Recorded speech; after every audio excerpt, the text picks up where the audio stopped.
Good morning, everybody. This is Dr. Shalona McFarland. I am here in the Philippines.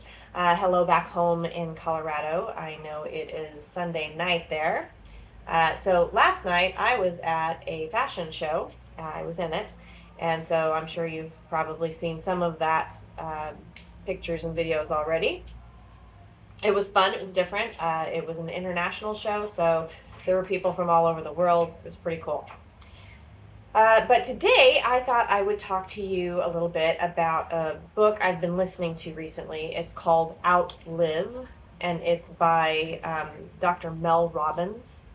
And it's very good. He's got some really great, valid points. Some of the stuff he talks about I don't really agree with. However, he is a medical doc trying to find his way to a better life. And so I thought I would talk a little bit about men's health today since it's Daddy's Month. Last month was Mama's Month. And I don't know if you were aware of this, but the leading cause of death in men past the four horsemen, heart disease, stroke, diabetes, and I want to say Alzheimer's. No, cancer, sorry, cancer.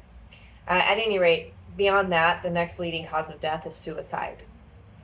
75% of all suicides are males.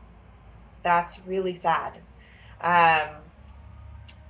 It's sad the fact that suicide even exists, but the fact that so many of them are men is really interesting. Men don't have a tendency not to get the health care that they should, whether it's physical, mental, emotional, sexual, whatever it is. And they have a tendency to try to take care of it themselves. So men aren't forced into the medical world quite like women are. Okay? As soon as women are having periods and getting ready to have babies, they've got OBs, they've got different docs taking care of them for different things. Men don't have that. So not until later in life when they're like, oh, you should have your prostate checked, you should have this checked, you should have that checked. So the men don't have the push to get in to get checked. Now, Dr.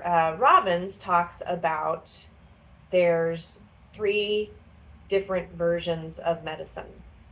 So medicine version 1.0, that would be Hippocrates and those 3,000 years of medicine that happened after him before they figured out to wash their hands, and that the people might need antibiotics, and they started developing drugs. So that would be version 2.0.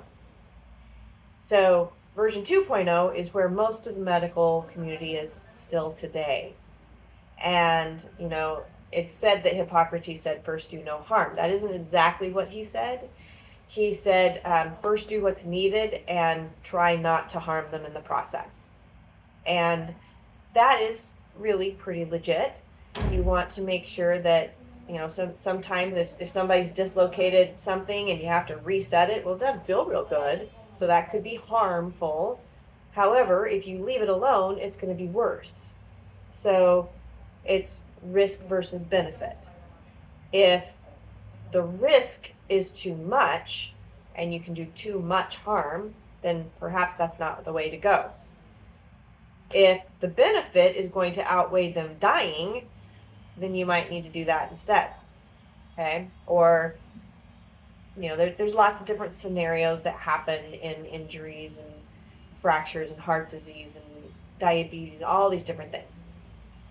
The main problem is that issues that are 100% preventable are not being addressed until they are already a problem. So this is part of the problem with medicine version 2.0, because they're waiting until there's a problem to do anything about it. And then it's too late. Then you get to be hooked on drugs for the rest of your life. Or you get to have these hideous surgeries that you get to deal with for the rest of your life. Whereas medicine version 3.0 is what chiropractors have been doing forever. but is that version of what's causing these issues and how can we prevent them from getting to that point.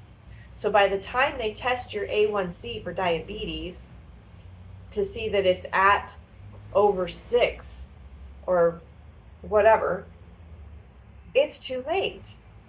You should have been working on that for the last 2 to 3 decades before they discovered this, before they went in and looked and go, oh, that's not right. So, things you can do, exercise daily, get out and walk, do weights, lift heavy weights, pull-ups, push-ups, do calisthenics, interval training, all of that's really good stuff. Climbing, get out and exercise, okay? Dancing's great. You want to make sure you're getting proper nutrition. So stop eating boxed food. If it comes in a box or a container that has more than one ingredient, you probably shouldn't be eating it. Okay? So pay attention to your nutrition. Pay attention to your mental and emotional health. If you are in a job where you are stressed to your gills all the time, you hate what you do, you hate the people you work with, you hate going to work, perhaps it's time to look at something different. You're stressing yourself out, hating what you're doing, which makes you hate yourself, which makes you depressed, which makes you an awful person to be around, which makes you an alcoholic, which it snowballs into all sorts of different things. Well, maybe try something different, stop doing that and try a different job. It's hard to let go of something that is familiar to us because it's comfortable. It's like the abusive woman. All she knows is getting hit, or the abused dog. That's all they know. And they think that's what they deserve. Well, I must deserve this. This is all I know. This is all I get. It's not really what they deserve. And there is a different option out there. Leave that situation and get into something that's better, that serves you, that sees your value. Start to see it in yourself, and you'll be able to find that better. Okay. 65% of all premature deaths are preventable. Okay, so that's deaths before 65, 70 years old, that are like the heart attack, the stroke, the diabetes, the cancers. All of these things are preventable, but you have to do your part and you have to do it early. If we don't teach our children how to be personally responsible and how to look past the next moment and to look into the future, I thankfully was taught to look into the future. My grandmother is almost 102. My dad's turning 90. My other grandmother died at 97. My mom's turning 82. I have longevity genes. And I've known that since I was little. All of my uncles or granduncles were over, or right at, or just over 100 years old. And so I know I have that. I know I have those genetics, which means I naturally have a tendency to live longer. Doesn't mean I will. I could fall off a cliff or something, but I naturally have a tendency to live longer because I am genetically prone to that. So I have known since I was little to take care of my body, my mind, my body, my spirit, my soul, everything. And I protect it and guard it. And I have my whole life, which means I get to have a better second half of my life as well than somebody who is just now going, hey, something doesn't feel right in here. Maybe I should have my ticker checked. Probably should have been having that done before now. Okay? So, the book is Outlive, by Mel Ribbons, and as I listen to it more and more, I will give you more information. But it is a very good listen, has a lot of really great valid points that make a lot of sense. Some of the stuff he bought the Kool-Aid on, but that's all right. You get to choose which is which and listen to what you choose and listen to what you don't. Or don't listen to what you don't choose. Okay? Alrighty, guys, I hope that you got something out of that. I tried to give you a few little tidbits of cool information in there. And I will be doing presentations on men's health this month at the clinic. And we also have some specials going on as well.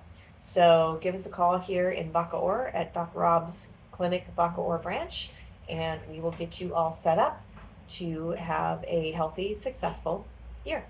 God bless. Talk to you guys later.